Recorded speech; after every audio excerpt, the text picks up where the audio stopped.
This conference will now be recorded. Dear students, we discussed this Rankins active earth pressure theory in the last class. According to Rankins active earth pressure theory, the active horizontal earth pressure is equal to Ka, the coefficient of active earth pressure, into sigma V, the vertical stress in the backfill. We consider in the diagram two different soils in the backfill.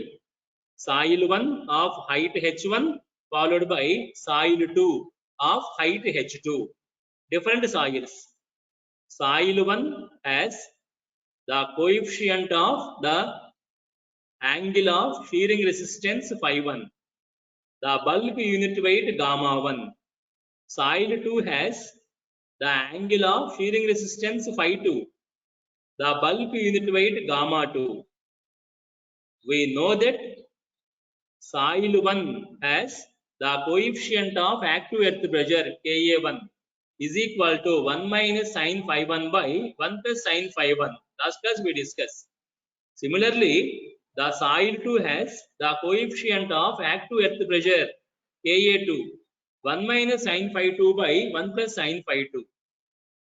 We assume angle phi 2 less than phi 1. If phi 2 less than phi 1, Ka2 greater than Ka1. We discussed in the numerical problem. Ka2 greater than Ka1.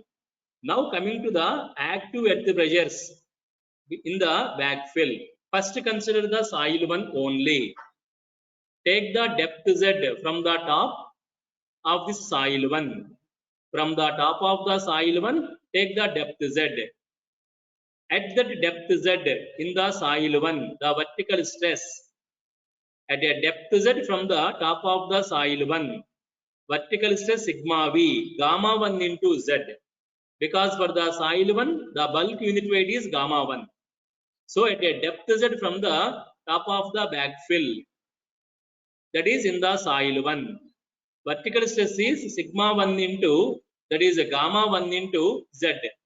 So at a depth Z from this top of the soil 1, the active horizontal pressure PA is equal to Ka1 into sigma V. That is Ka1 into gamma 1 into Z. That is the active horizontal pressure in the soil 1. When Z is equal to 0, that is at the top. Z is equal to 0, active earth pressure is 0. When Z is equal to Z1, that is at the bottom of the soil 1. Z is equal to Z1, active earth pressure PA is equal to Ka1 gamma 1 into H1. Z is equal to H1. Then consider in the second soil the depth Z. Then at this location, at the bottom of the depth Z, the total vertical stress is equal to the vertical stress of entire soil 1. What is the vertical stress of this entire soil 1? Gamma 1 into H1 plus the vertical stress of soil 2 of depth Z. Take gamma 2 is the bulk unit weight of soil 2. So the vertical stress here due to this soil 2 only is gamma 2 into Z. So at this position, the total vertical stress in the backfill is gamma 1 into H1 plus gamma 2 into Z. That is the total vertical stress at a depth Z from the top of the second soil. So at this location, since we are in the second soil, at this location, the active earth pressure in the second soil, PA is equal to Ka2, because Ka2 is the coefficient of earth pressure of the second soil. So here the active earth pressure in the backfill according to Rankins theory, PA is equal to Ka2 into vertical stress sigma V. What is that vertical stress sigma V? Gamma 1 into H1 plus gamma 2 into Z. That is the active earth pressure at this location at a depth Z from the top of the second soil. The active earth pressure PA is equal to Ka2 into gamma 1 into Z1 plus gamma 2 into Z, that is this value. So at this depth Z from the top of the second soil, the active horizontal earth pressure Ka2 into gamma 1 into Z1 plus Ka2 into gamma 2 into Z. So that is the active earth pressure in the second soil at a depth Z from the top of the second soil. If this Z is equal to 0, if Z is equal to 0, that is at the top of the second soil, the active earth pressure is Ka2 into gamma 1 into H1, that is this value. At the top of the second soil, the active earth pressure Ka2 gamma 1 into H1. Check that two soil pressures carefully. At the bottom of the first soil, active earth pressure Ka1 gamma 1 into H1. At the top of the second soil, active earth pressure Ka2 gamma 1 into H1. So check that carefully. At the bottom of the first soil, active earth pressure Ka1 gamma 1 into H1. At the top of the second soil, active earth pressure Ka2 gamma 1 into H1. We are moving from soil 1 to soil 2 here. Soil 1, active earth pressure Ka1. Soil 2, active earth pressure Ka2. Ka2 greater than Ka1. So that is this difference. So here the active earth pressure is changing from Ka1 gamma 1 H1 to Ka2 gamma 1 H1. Since we are moving from first soil to the second soil, we are moving from the first soil to the second soil. Here, please follow this carefully. Here, the vertical stress is gamma 1 into H1. Here, the vertical stress at the bottom of the first soil, the vertical stress is gamma 1 into H1, but active earth pressure in the soil 1, Ka1 into gamma 1 into H1. Because for the soil 1, the coefficient of active earth pressure is Ka1. Whereas for the soil 2, the coefficient of active earth pressure is Ka2. Ka2 greater than Ka1. Even though the vertical stress here, the vertical stress at this location is constant, gamma 1 into H1. But when you are moving from soil 1 to soil 2, the coefficient of active earth pressure is changing. In soil 1, coefficient of active earth pressure is Ka1. In soil 2, coefficient of active earth pressure is Ka2. Since this coefficient is changing, the horizontal stress is also changing from soil 1 to soil 2. At the bottom of the first soil, active earth pressure Ka1 gamma 1 H1. At the top of the second soil, active earth pressure Ka2 gamma 1 H1.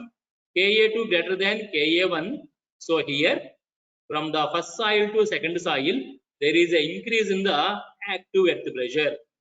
From Ka1 gamma 1 H1 to Ka2 gamma 2 H2.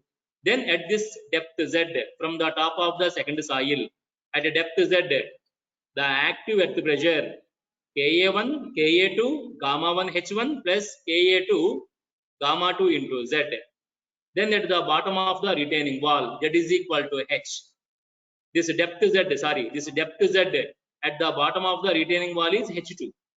So at the bottom of the retaining wall, the total active earth pressure is Ka2 gamma 1 into H1 plus Ka2 gamma 2 into H2. So here at this bottom of the retaining wall, depth Z is equal to H2. So here the total active earth pressure at the bottom of the retaining wall is Ka2 gamma 1 H1 plus Ka2 gamma 2 H2. This is the distribution of earth pressure, active earth pressure when the backfill contains two different soils. First soil layer followed by second soil layer. First soil layer height is H1, second soil layer height is H2.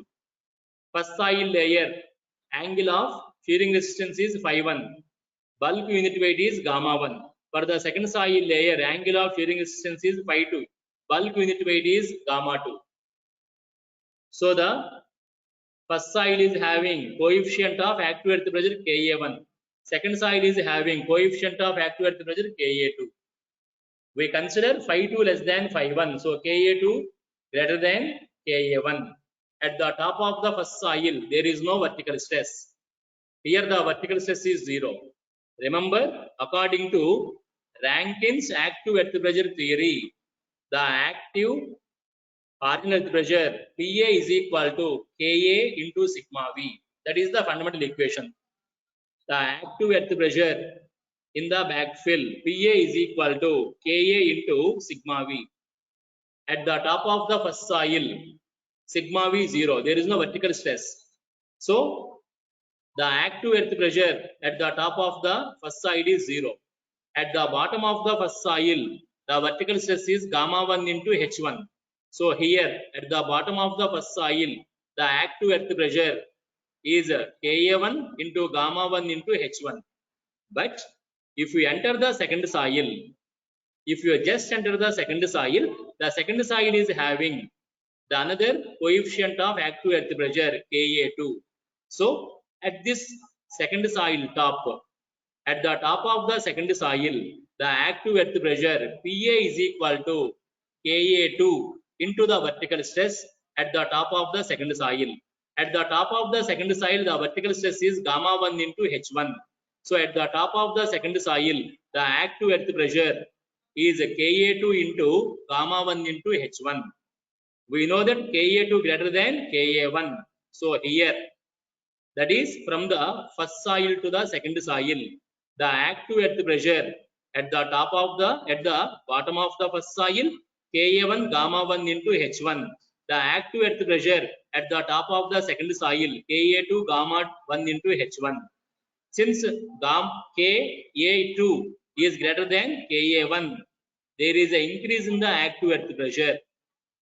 There is an increase in the active earth pressure when we travel from first soil to the second soil.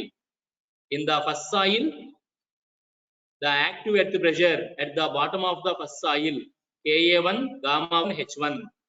At the top of the second soil, the active earth pressure Ka2 gamma 1 H1. So there is an increase in the active earth pressure from the first soil to the second soil because of the difference in the coefficient of active earth pressures Ka1, Ka2. The vertical stress remains constant, gamma 1 H1. Here also gamma 1 H1. But why this is different, active earth pressure? Because of the difference in the coefficient of active earth pressures.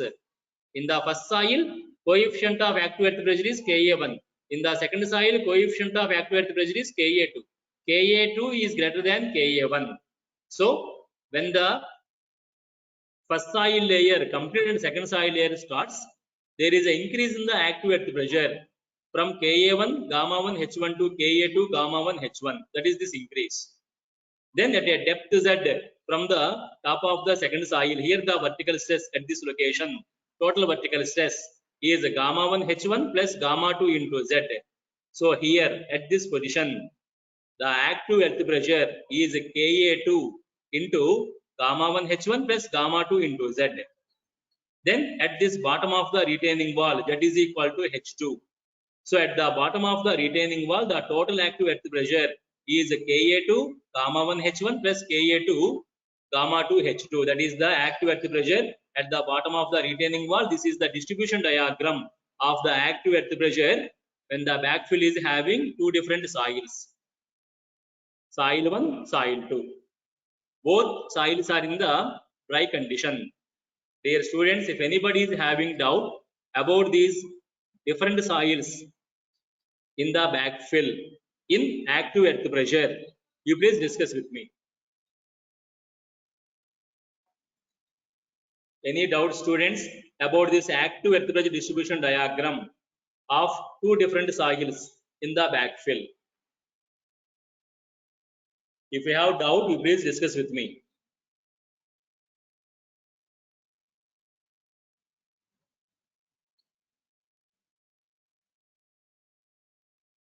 Any doubts, please give me the response about the distribution of the active earth pressure.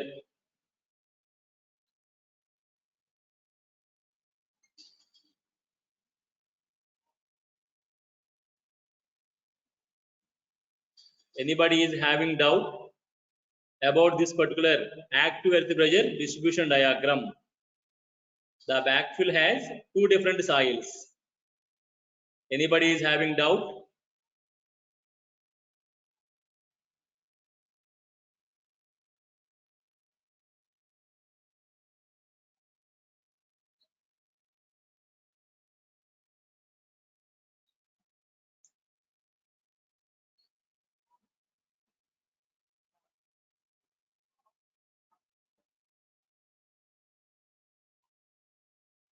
Okay, coming to the active earth pressures.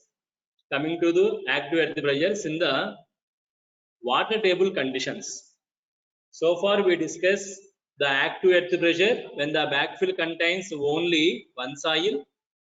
Then we discuss the active earth pressure when the backfill contains two different soils. Followed by we have the next discussion. What is the effect of water table on the active earth pressure in the backfill? So I am going to discuss with you the effect of water table on the active earth pressure in backfill. So coming to that active earth pressure by considering the effect of the water table. So first we consider the water table is at the top of the backfill, and here the condition is active condition. So please everyone look at the diagram on the cell phone screens. Here the water table in the backfill is at the top of the backfill. Backfill contains only one type of soil, uniform soil. But the water table is at the top of the backfill. Since the water table is at the top of the backfill, the entire backfill is in saturated condition. We know that when the water table is at the top of the backfill, the entire backfill is in saturated condition. Since the entire backfill is in saturated condition, in this discussion, we consider the unit weight of backfill soil as gamma saturation. The water table is at the top of the backfill. So the entire backfill soil is completely saturated. So in this condition, we consider the gamma saturation unit weight of soil. Now coming to this active earth pressures. In this condition, take the soil element A in the backfill. Consider the soil element A at a depth Z from the top of the backfill. We know that the backfill is totally saturated. Then at a depth Z from the top of the backfill, consider the soil element A. First, this soil element A is subjected to the total vertical stress sigma V.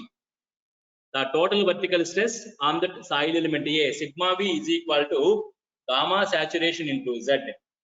That is the total vertical stress on the soil element, gamma saturation into Z. We know that in the saturated condition, the water in the void space, that is called pore water.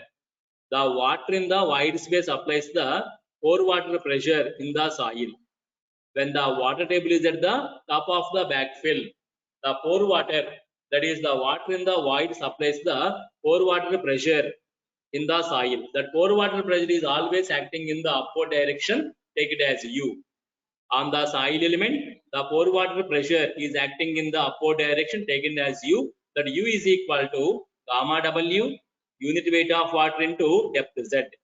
So here the soil element A is subjected to the total vertical stress sigma V, gamma saturation into Z, the pore water pressure U, gamma W into Z. Then the effective vertical stress on the soil element A, that is sigma V dash. The effective vertical stress on the soil element A, sigma V dash, is equal to sigma V minus U. The total vertical stress minus the pore water pressure. That is the effective vertical stress on the soil element A. You know that sigma V is gamma saturation into Z. U is gamma W into Z. So take that Z as common. You will get sigma V dash. The effective vertical stress sigma V dash is equal to gamma saturation minus gamma W into Z. Gamma saturation minus gamma W is called the submerged unit weight gamma dash. So in this condition, the effective vertical stress sigma V dash is equal to gamma dash into Z. That is the effective vertical stress acting on the soil element A. Sigma V is equal to gamma saturation into Z. Sigma U is equal to gamma W into Z. So sigma V is equal to sigma V dash is equal to sigma V minus U. Gamma saturation into Z minus gamma W into Z. Take that Z as common. So sigma V dash is equal to the effective vertical stress on the soil element A. Sigma V dash is equal to gamma saturation minus gamma W into Z. Gamma saturation minus gamma W is the submerged unit weight of water gamma dash. So sigma V dash is equal to gamma dash into Z. Coming to the horizontal stresses, P naught dash is the effective active earth pressure acting on the soil element A. P naught dash, the effective active earth pressure acting on the soil element A. You know that this active earth pressure is Ka into sigma V dash. The active earth pressure, the effective active earth pressure, the effective active earth pressure, this Pa. Pa is equal to Pa dash. Pa dash is equal to Ka into sigma V dash. What is sigma V dash? Gamma dash into Z. So here the effective active earth pressure Pa dash is equal to Ka into sigma V dash, that is Ka into gamma dash into Z, followed by the soil element A also subjected to the horizontal pore water pressure U. According to Pascal's law, the soil element A also subjected to the pore water pressure, horizontal pore water pressure U. That pore water pressure U is equal to gamma W into Z. So the total active earth pressure acting on the soil element A, that is this pH. The total active earth pressure acting on the soil element A is equal to the effective active earth pressure Pa dash plus the pore water pressure U. What is Pa dash? Ka into gamma dash into Z. What is U? Gamma W into Z. That is this active earth pressure at the depth Z from the top of the backfill when the water table is at the top of the backfill. Ka gamma dash into Z plus gamma W into Z. This equation indicates in this condition also the active earth pressure is in the linear variation at the top of the backfill, that is equal to 0. So the active earth pressure is 0. At the bottom of the retaining wall, that is equal to H. So the total active earth pressure at the bottom of the retaining wall, Ka gamma dash into H plus gamma W into H, that is this active earth pressure. The distribution is a triangular distribution. Find out the area of this triangle. Half into height of the triangle is H.